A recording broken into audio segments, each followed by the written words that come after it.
lesson number 4, we are going to be looking at a die, and that's a die called the Kite die from AccuQuilt. However, it's also in the AccuQuilt cubes. It's in the Angles cube, and sometimes when this is put together in 4 pieces, it's called a periwinkle star.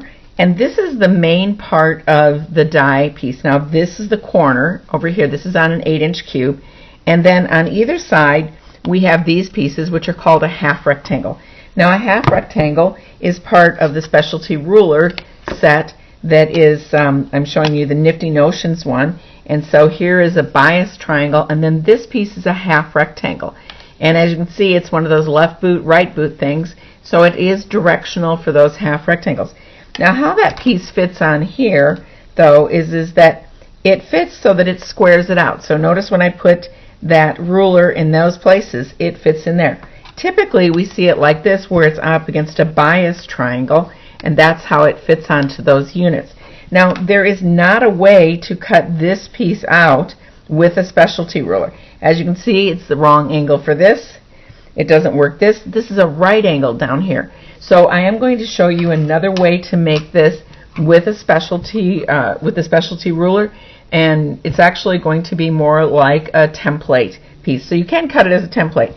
Now we're going to be talking in this lesson about this piece, and they call it it's called a kite die when you used to be able to buy it the other way. And Kay England likes to call this the ice cream cone method. So she views this as like an ice cream cone, and so that piece is in there. We're also going to be showing you, we're going to be bringing back our friend, the chisel. I'm going to be showing you something fun that you can pair up with this unit, and this is all out of an 8-inch cube. But I want you to see some comparisons in here, and I want you to see some of the other pieces. Now that is if I have this die out of an 8-inch, and this one is a 6-inch. And so I want you to notice there it's the same piece, different size. So this makes a 4-inch finish, this makes a 3-inch finish. And again, we've got our half rectangles on there, and they're smaller, and we have the 2 of them in there. Now I wanted to show you some more pieces because I want to show you what happens if we enlarge it. I never thought I would want a die to be this big, but I'm going to show you today a really fascinating pattern that I came across that pairs up the chisel. And so here it is this is my 12-inch cube. So there it is, and then there are my half rectangles that fit around that. So bigger, and then you want it bigger? Well, here it is out of my 16-inch cube. So those are 4 units that can be paired together, or they can stand on their own. So I just wanted to get a chance to see all these pieces as we move forward. I'm going to show you the easiest way to cut these out of AccuQuilt, and I'm going to show you how to cut it using a specialty method.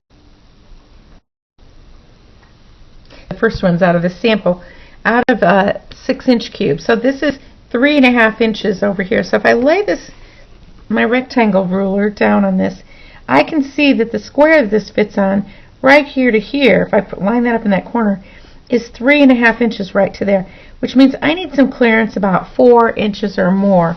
So I'm going to go ahead and I'm going to cut myself about a little bit away from that selvage. And so I now have a big enough piece that I can cut out. I want to show you how I'm going to cut out multiples of these, and I'm going to set them on that die board. So I now have 6 layers, and as I've told you before, I don't typically fan fold these, and this is why. You see that fold up there?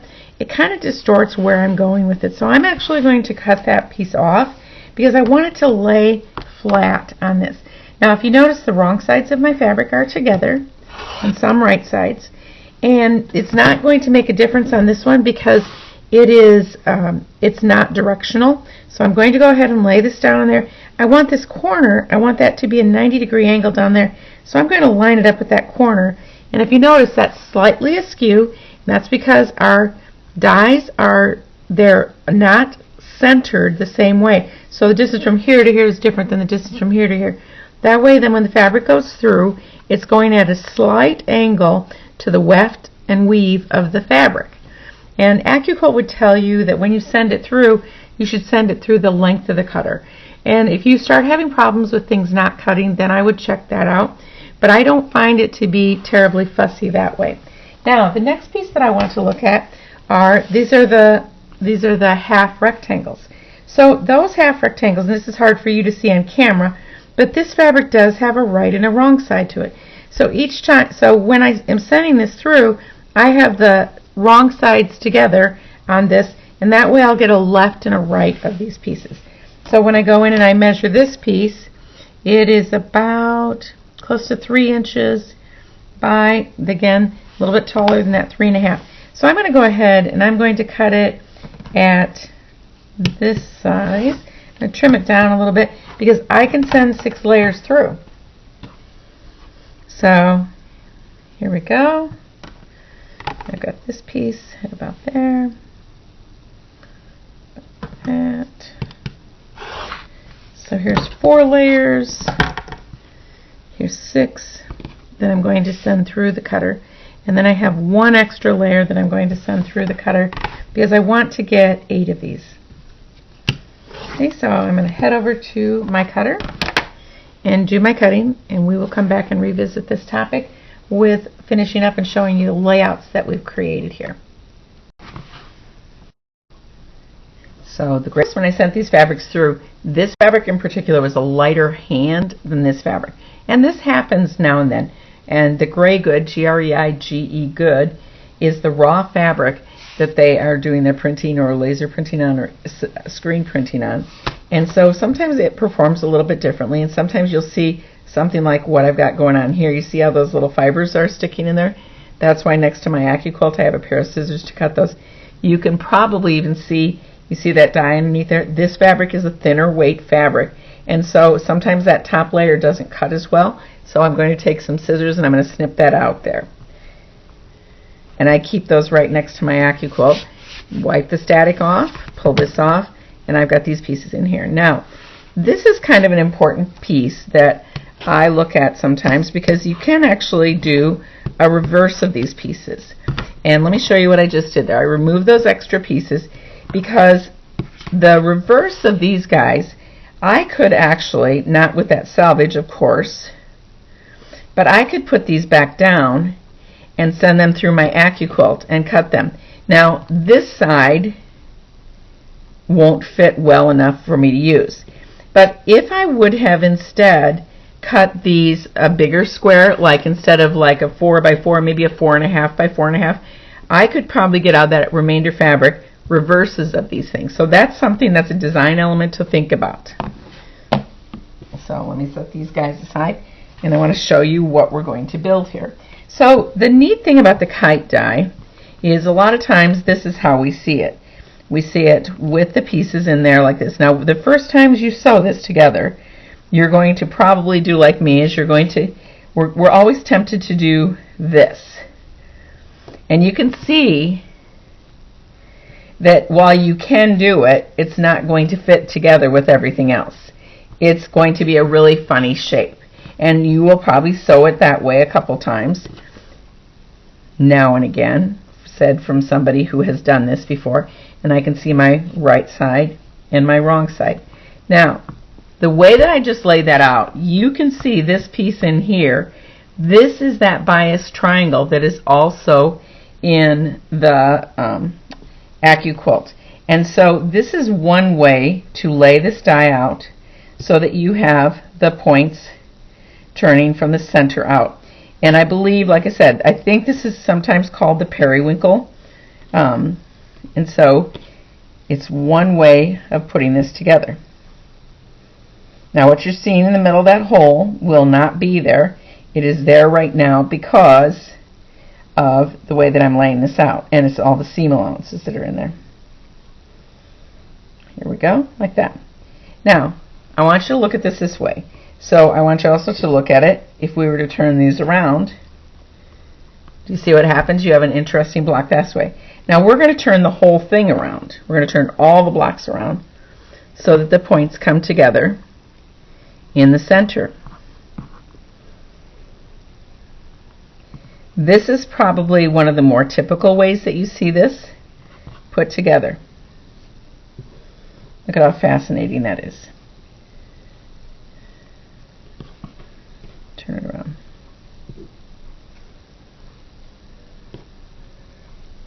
And there we go. So that's the star element that we're going to be focusing on for around these pieces. Now these pieces that I'm using are from the All Iowa Shop Hop, and this is going to be some stars that are going to go around the outside edge. And I can tell you right now from what I just saw, I prefer it with the double color in it. And that wasn't how I was thinking about this at first. So this is actually the direction we're going to take it. So let's keep working on this and see about some other elements we can create. One of the things that I discovered when I started sewing these together is that I was struggling a little bit with my thread tension. And you can see in these pictures that I was working to improve that.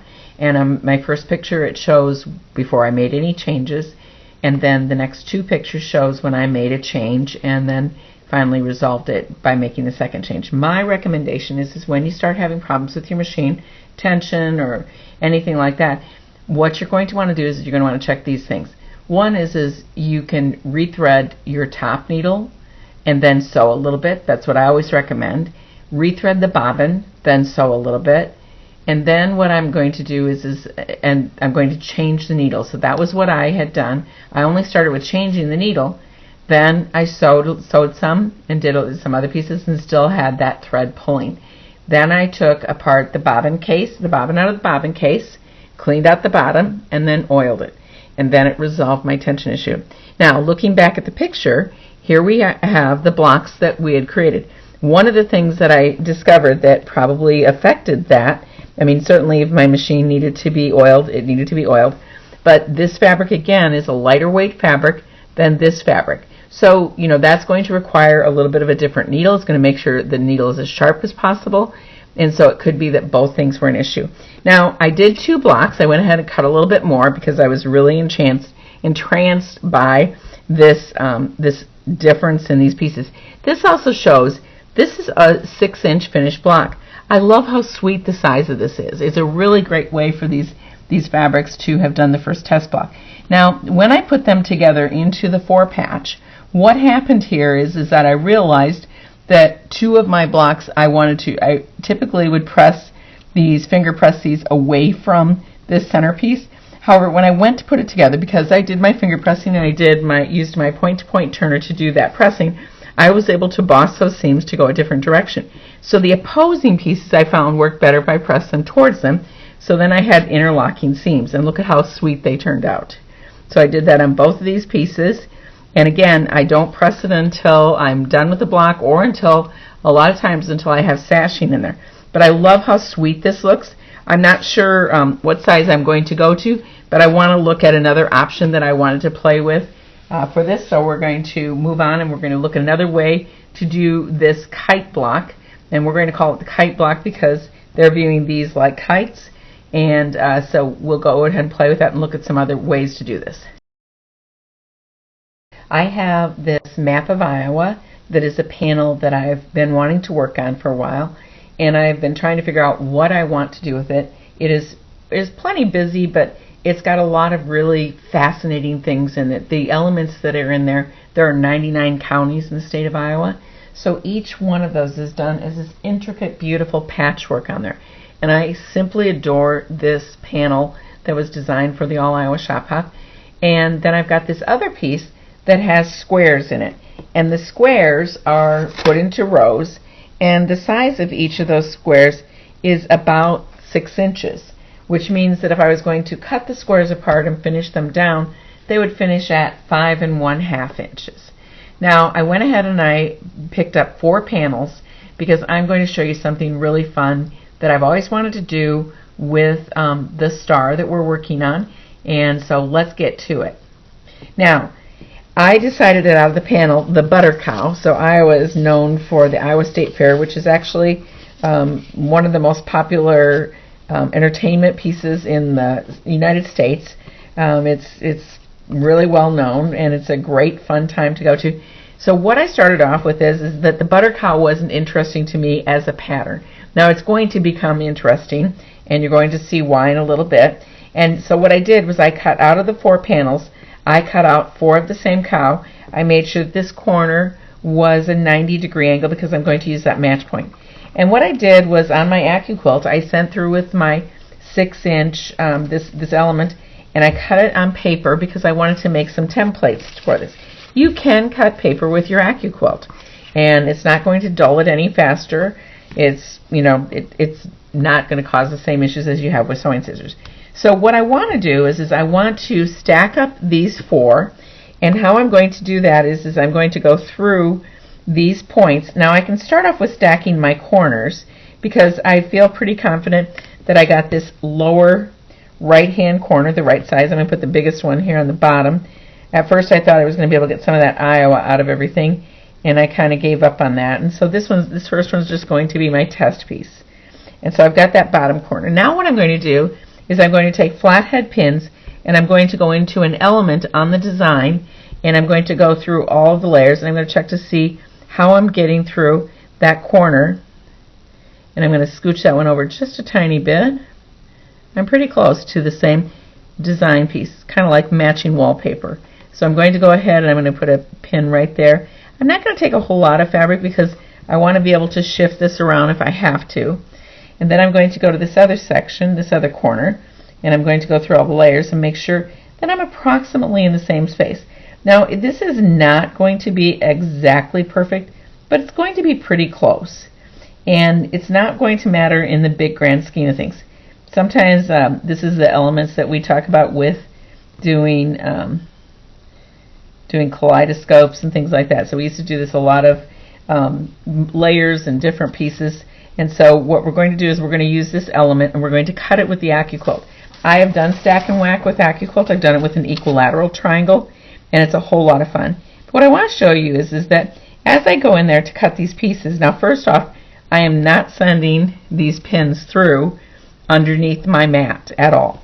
But what I want to look at is that how many pieces could I get in there and how square would they have to be. So I have this option where I can put the pieces in like this, and I could get conceivably 2 out of there and keep my grain square. There we go. I've got 2 that I can put that way. And then ultimately I could go off grain and I could put 1 more over here. That means that my straight of the grain isn't going to be straight there. So I'm going to go over and I'm going to show you how I'm going to put this in and send it through the cutter and show you how those pieces are going to be. Now if you notice where I put those die pieces, these pieces out here are not going to be impacted. So I'm going to go out here in this space and I'm going to put my pin, my flathead pin here. And you want to get good quality flathead pins because they're going to hold this in place for us and while we're cutting. Now flathead pins, typically we were using them for things like this where we would end up using the flathead pin because what you can do is you can lay the mat on top of that and you can cut these pieces. You're going to have to be careful not to have your blade hit those. And so I'm going to go over to my cutter and I'm going to do some cutting and come back and show you what I've got out of this. Once I got over to the cutter of the directions that I wanted these to go because I wanted these to be more interesting, and so this third one that I cut that was off grain is not quite as interesting, but it might be interesting if I put it in between other pieces.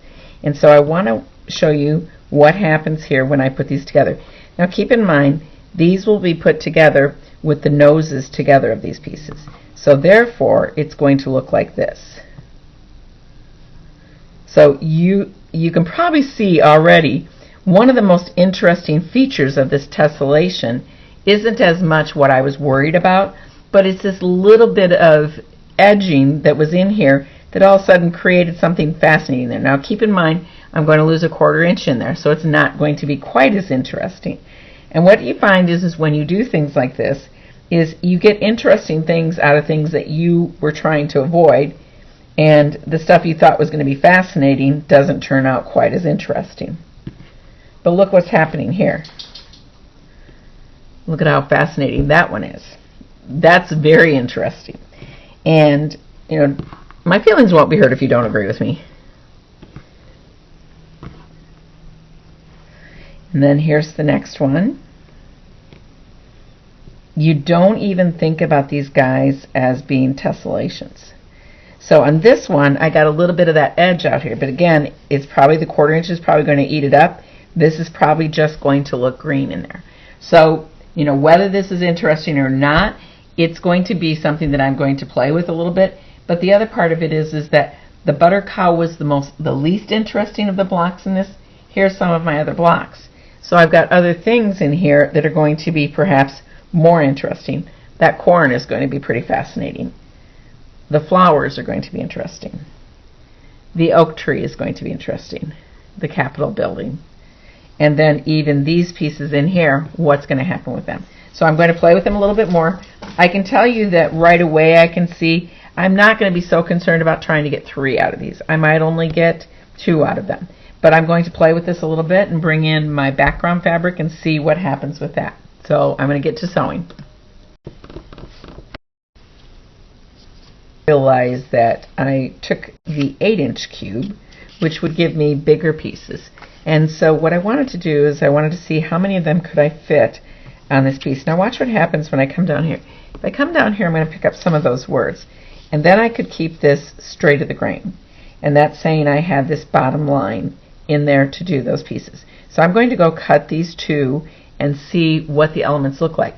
Now if I could not get it down to this space, I could also make the unit so that it was not straight of the grain on the piece, and so I could get most of it in there. Actually, I can get it all in there if I do that slightly, and then I do this one slightly. So I can get 2 onto that, and I'm going to get a bigger piece. The advantage of going with the bigger pieces is I'll probably get more impact. So let me look at that one.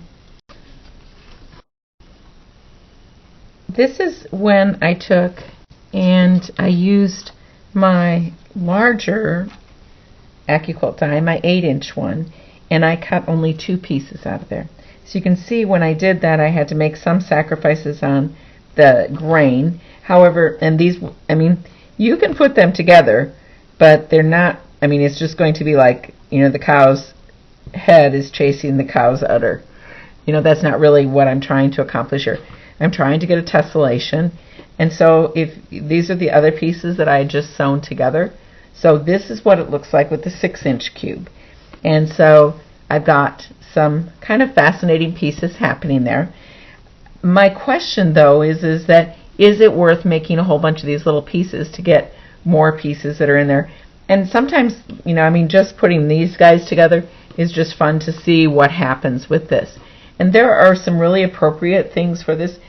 Keep in mind that I chose a smaller block so that I could try to get more out of it, more pieces out of it.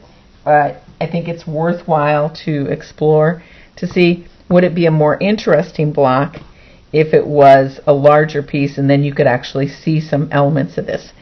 That's at the end of it though, these are the blocks that I have going on. I could actually even combine these blocks together and it wouldn't cause any interruption.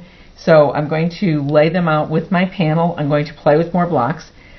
Something that I learned, though, doing these next set of blocks, and these, when I said to press the seams towards one of the units and away from the other one, on these pieces, what I learned was if I pressed, when I made these blocks, and I put this one side on, this one side, I pressed all of those towards that kite piece. And then on the other side, I pressed them away. What ended up happening was it lined up so much better. Our hands are a really great part of our process, but also I think that the experience of going through and sewing this block and realizing I wanted those seams to oppose each other, mainly so that I get these points in here nice and spot on. But in these, what I found was not only were those points better, but these center points were better. So as I worked through these pieces one at a time, I got better with each one. Now the other thing to watch as you're piecing these, your first ones are usually going to be a slight different size than your next ones. That's just all part of the process. Now something else I want to point out here, this is that other part that is in the angles cube. And so this is the bias triangle in there. Could you sew that bias triangle in there and put these pieces in there? You're going to be dealing with a Y seam that's a whole different animal. And so what we want to do is we just want to systematically go in and put these pieces together as carefully as we can. Now if you notice also on this one, because I have my seams opposing each other, when I go to put these together and sew them together into a chain, they are going to oppose each other, and then I'm going to get these points to be consistent. So I'm going to go play with my fabric a little bit more and see what comes out of it, and then I'm going to make a decision about what pieces I'm going to put in my panel. So these are going to be the frame that are going to be around my panel, so I'm going to lay them out. I'm going to determine, am I going to stick with making the 6-inch, or am I going to move it up to the 8-inch? You could move it all the way up to the 12-inch, and you'd have some nice, big, beautiful pieces out of there.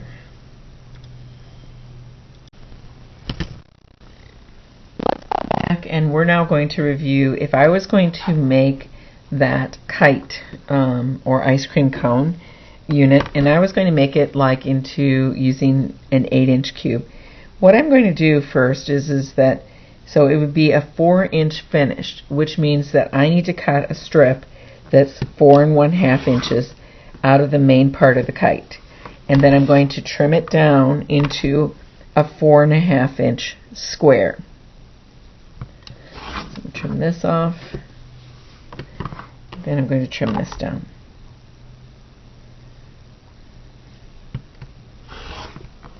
All right. Now, in order to get those 2 sky pieces on there, then I need to cut 2 layers of fabric at that same size. I need to cut them at 4 1/2 inches. And I'm going to be using 2 because I need both the left and the right side to be covered.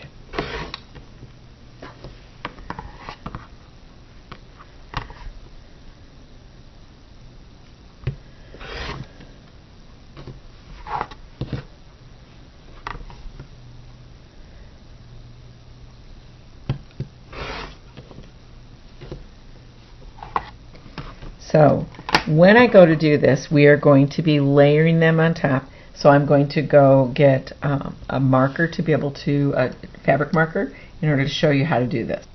We've explored this with the AccuQuilt.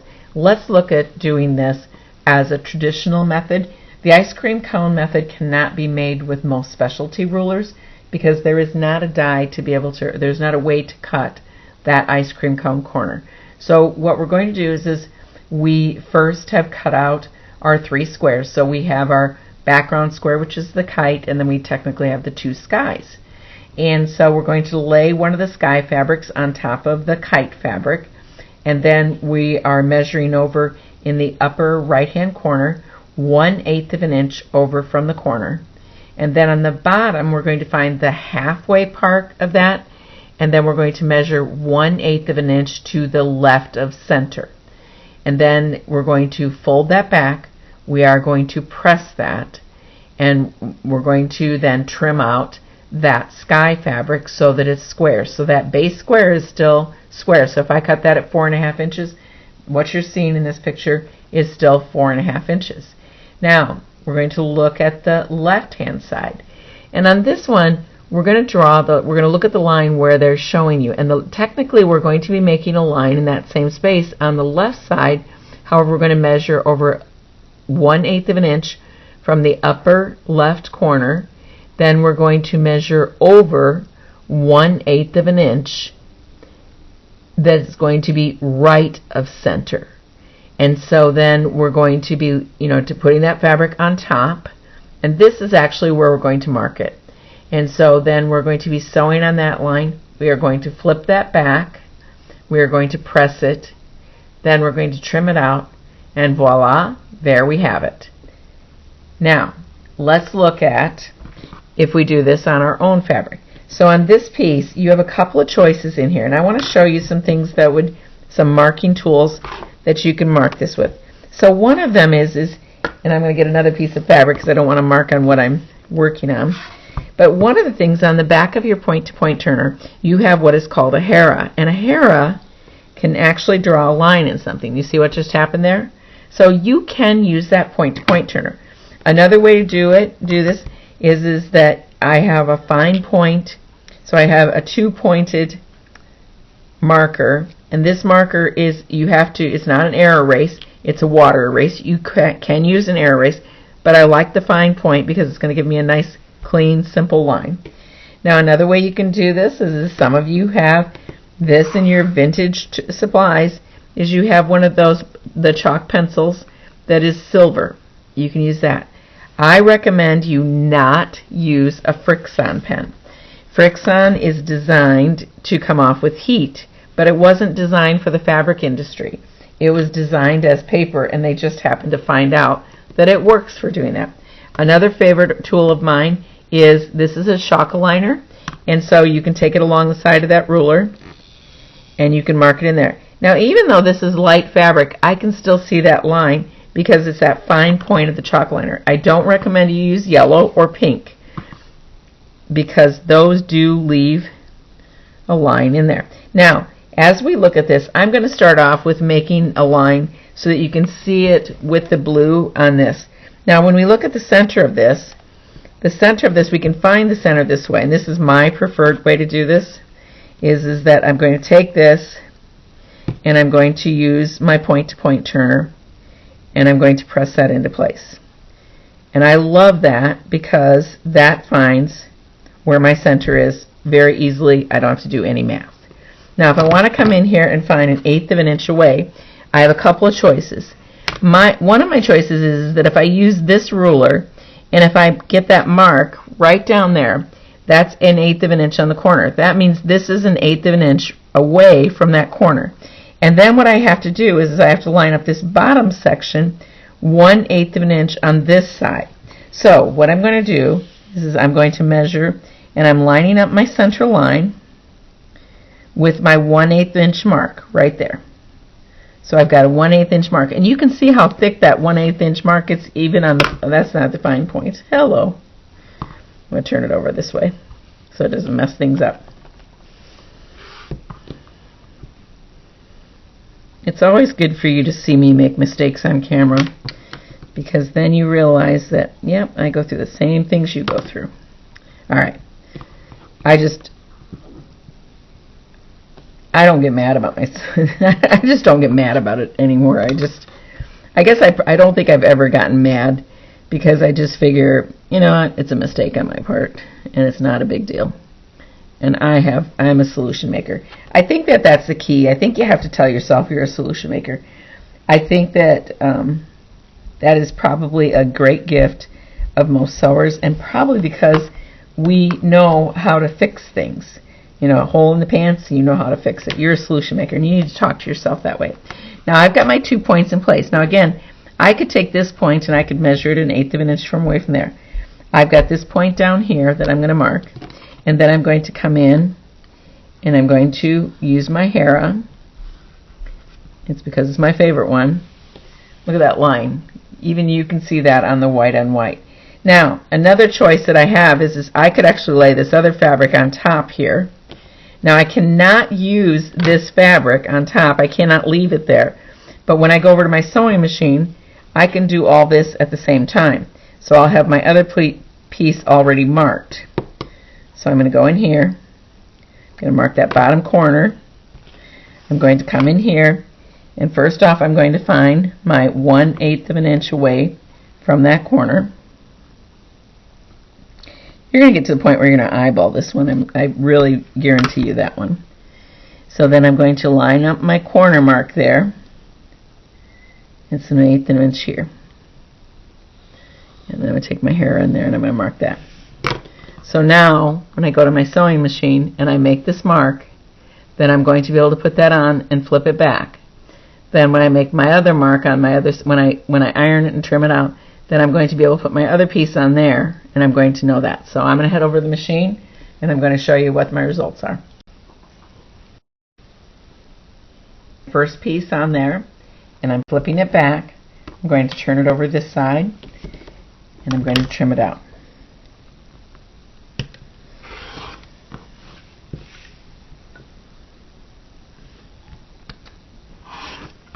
Now, because I'm confident that the back of this is consistent, I can actually leave this white fabric in here. I could even leave this back piece in here.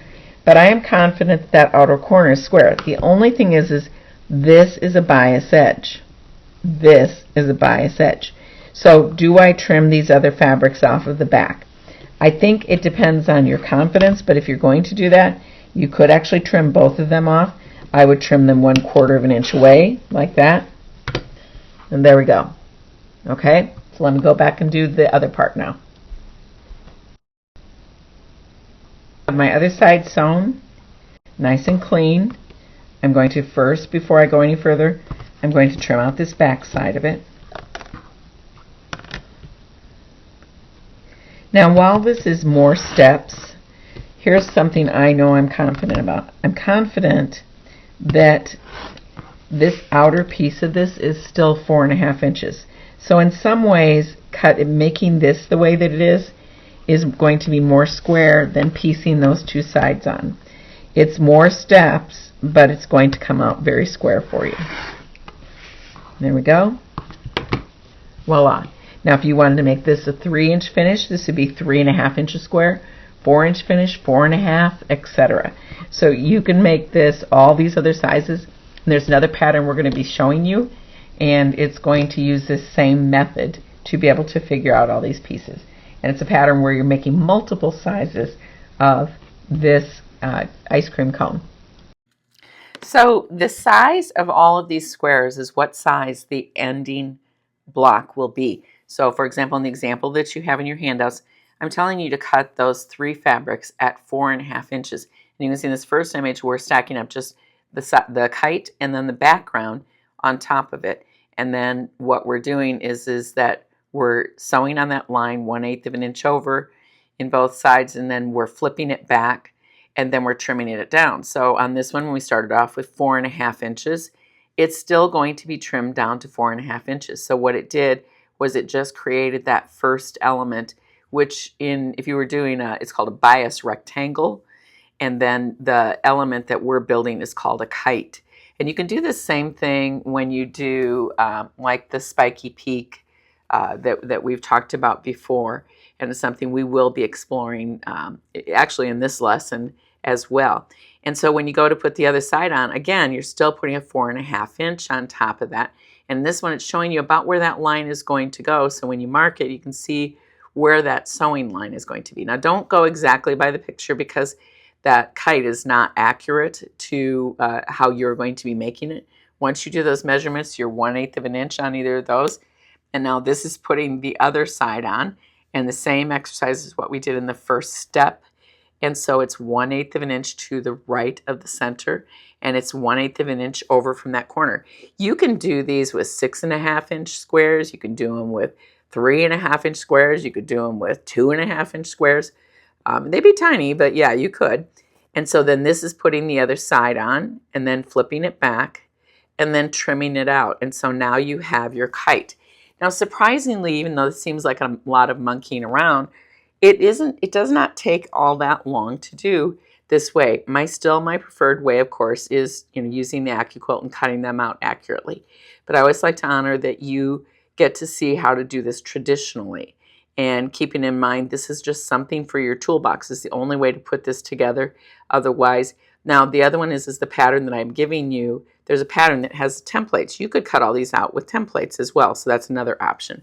So these are all the steps that are in your instructions that show you step by step how to do this the traditional way.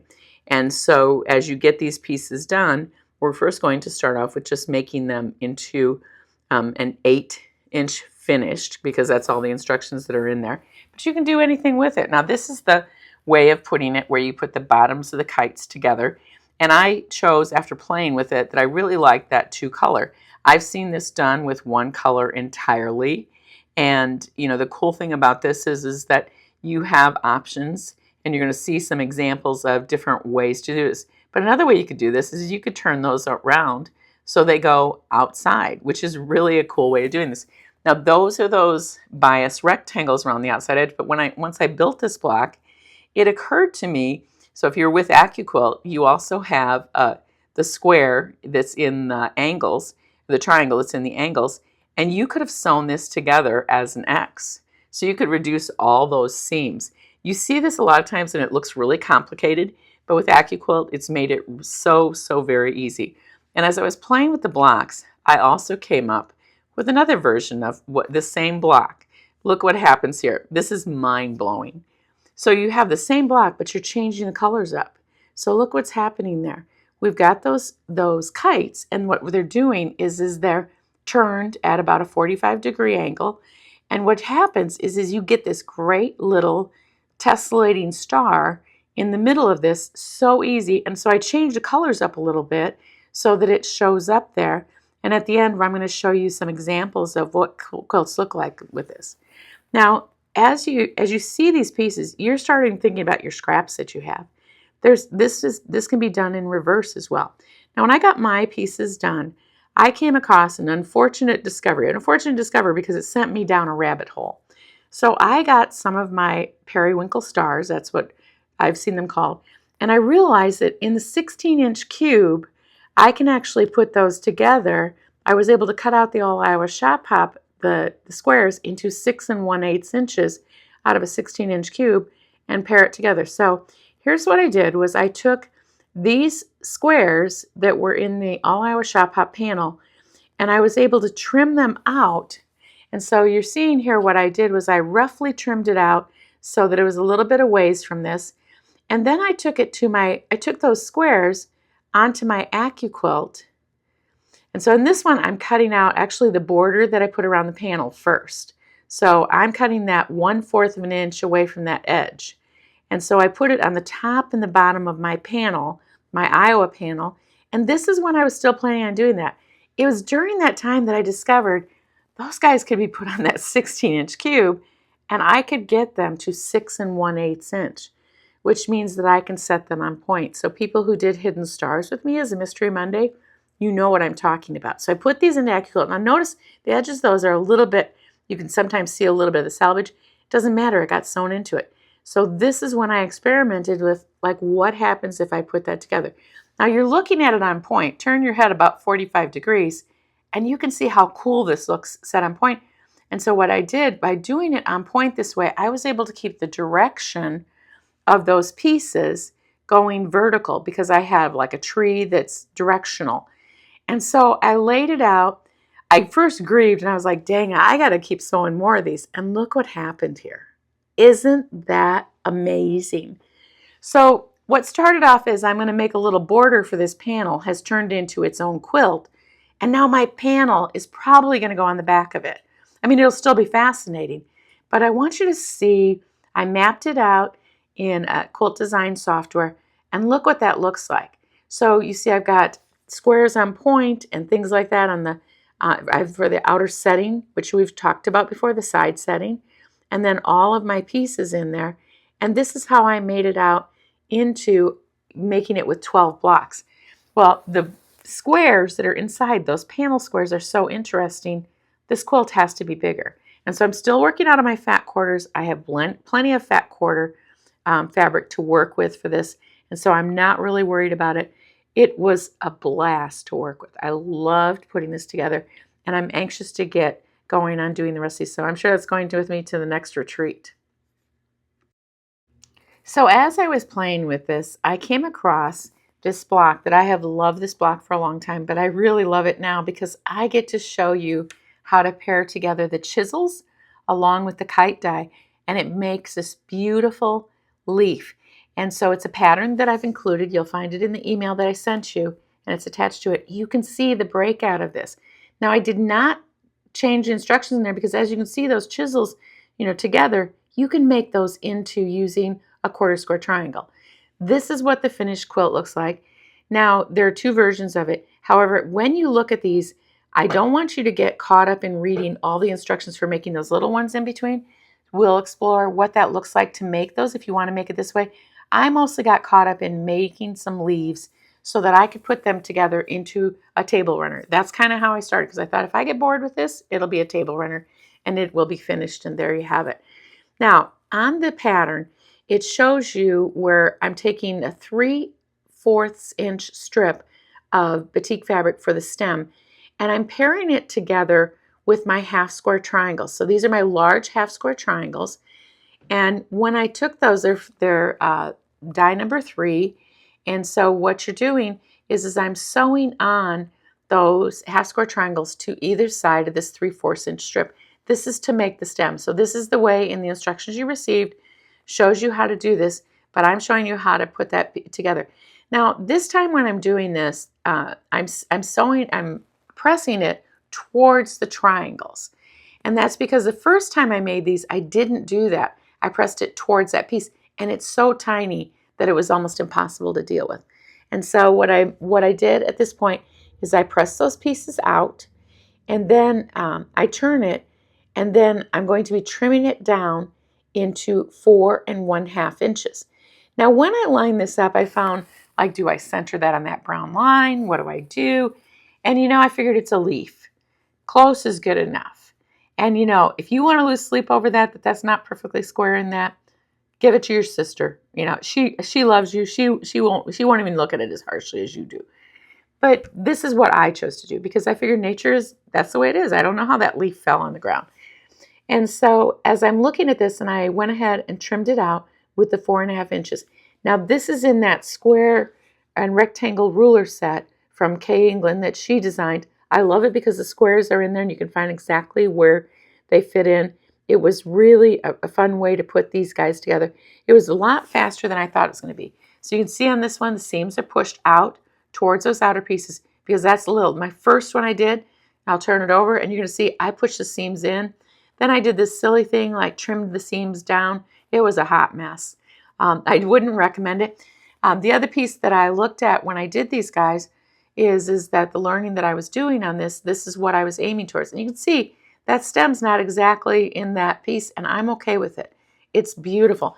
Now another thing that I did when I was making these, when I was putting them together, I noticed that first off I worked entirely out of my scraps.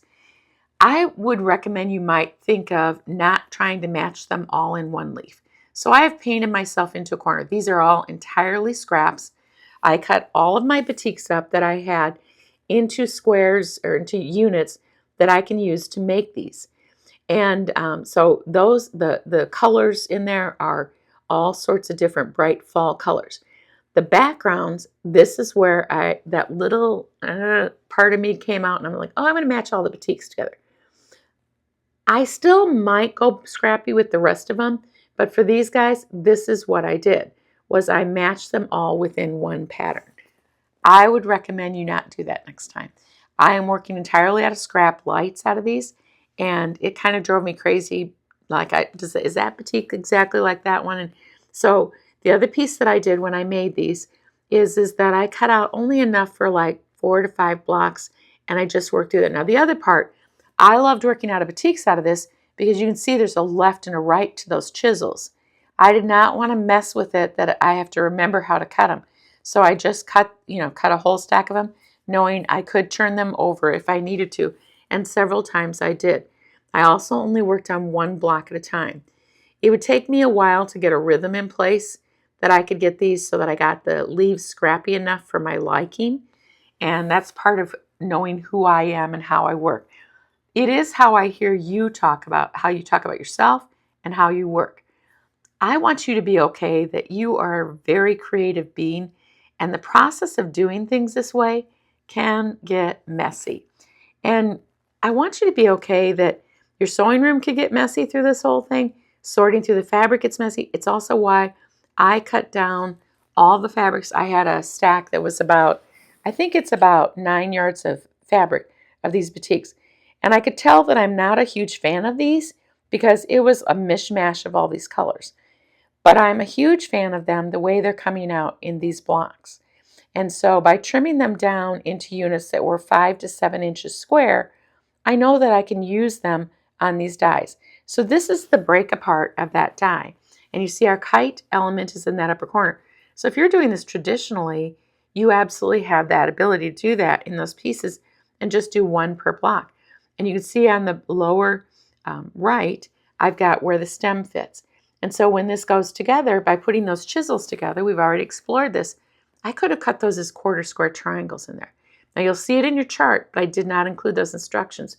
Refer back to the lesson on putting the chisels together with the quarter square triangle in between them, or just go ahead and sew them together the way we're doing. However, I will tell you, after I sewed these a while, I found that with the chisels, when I turned one towards the chisel and one away from the chisel, it laid together much better than when I pushed them both in one direction. So it was really fun to work with. Now again, in the package that you got a link to download this pattern, and those outer leaves are made with an 8-inch cube. I'm not going to tell you what the other pieces are, but what I do want you to see is that when you're putting these together, you have other colorways. Look at this. Who would think you'd like blue leaves that much? But when you're working through your scraps on something like this, which I would strongly encourage you to do it, life can get really messy. So this is what my sewing room looked like when I was in the middle of trying to decide which cube I was going to work with. I started cutting these. I ran out of room. So this is my area where I do my AccuQuilt cutting. And you can see behind my cutters, I have all my cubes lined up there. I also have a lot of memory stuff up there, things my kids made, things that friends made for me, antique buttons, etc., etc. I just like it. It makes me happy. And, everything when you're sewing lays horizontal. It's okay. Now, after I decided what size I was going to make, I did put that stack of those pieces away, but I have a stack over there of things I'm throwing away. I have a stack of what I'm working on, etc. Let's look at some quilts. This one is that one that I showed you where the stars were turned at a 45-degree angle. And this was made entirely where the light that's in there for the kite is a background. And then the pieces that are in there, this is a Tula pink fabric. And so what it does is it tessellates. Look at that. Now this is a pattern that you can buy. You can buy it online or you can have us order it for you. I just showed you how to do it. And there's nothing copyright infringement on that. Now this is another one that I found, and they just did all light background. And this was someone who was experimenting with machine quilting, and then they put the pieces together in those units. Again, if you made these with the 8-inch cube, they're going to be 8-inch finished blocks. 6-inch, they're going to be 6. 12-inch, they're going to be 12. And 16, 16. But look at how neat that is to go together. Now, something that I learned when I was working on these pieces is I learned the right way to put them together. And I'll tell you about that in a little bit. This is another one from an older Moda fabric that someone was putting together. I just thought it was fascinating, same thing. Now this is also made using the kite block in the corners, and it's pairing it up with another unit that's in the angles cube. I love the angles cube. And then this is the same thing. This is the same elements, but there's one twist. So we will be exploring this in the future. But that kite block is really a fun one. Now this is a tiny one. These are only 3 inches finished. So this is out of a 6-inch cube. And then it made into a little pillow. Isn't that adorable? And then there it is with a navy background and light fabrics in there. Just sweet, sweet, sweet little things. And this is close up what that looks like. You can see, like when you're cutting this with AccuQuilt, and so this is where we had that bias triangle in there. And that's where those pieces are in there that fit in really well. And there it is put together as a little pillow. I hope you had as much fun with these guys just looking at them. They're a really fun thing to make. Now I want to take you to a quilt. This is one of my first quilts that I made using the kite die. And in this, you can see I've got the reds and the tans, and I really struggle with getting my points together. And in this lesson that I got ready for you, what I found was this. I was messing with putting those seams the wrong direction. So in the lesson, like I tried to put them all going the same direction. So in the lesson today that I showed you, I show you how to press those. In fact, I love these kites so much that I put them as a border around a quilt for one of my grandchildren. And it was fun to use up all that extra fabric, but I got myself caught in that corner again where all of them had to match. I would strongly recommend you seriously consider trying to make this so it's scrappy, scrappy, scrappy. But it was a fun border to work with. It uses up a lot of fabric. I hope that you had a lot of fun learning about these kite ties. I look forward to next Mystery Monday. The lessons that you have right now to show you these pieces, I showed you in the primary handouts what I would lay that quilt out with doing those, pairing it up with the square and point. You have the whole quilt for the leaves. Don't hurt yourself on this. I will come up with more things to show you how to make those different sizes if that's what you want to do. But you probably deserve more playtime in your sewing room. Give yourself that permission. I hope we inspired you to sew a lot today. Thank you for your support and your encouragement. We look forward to getting to roll this back for you and have a lot of fun again in the future.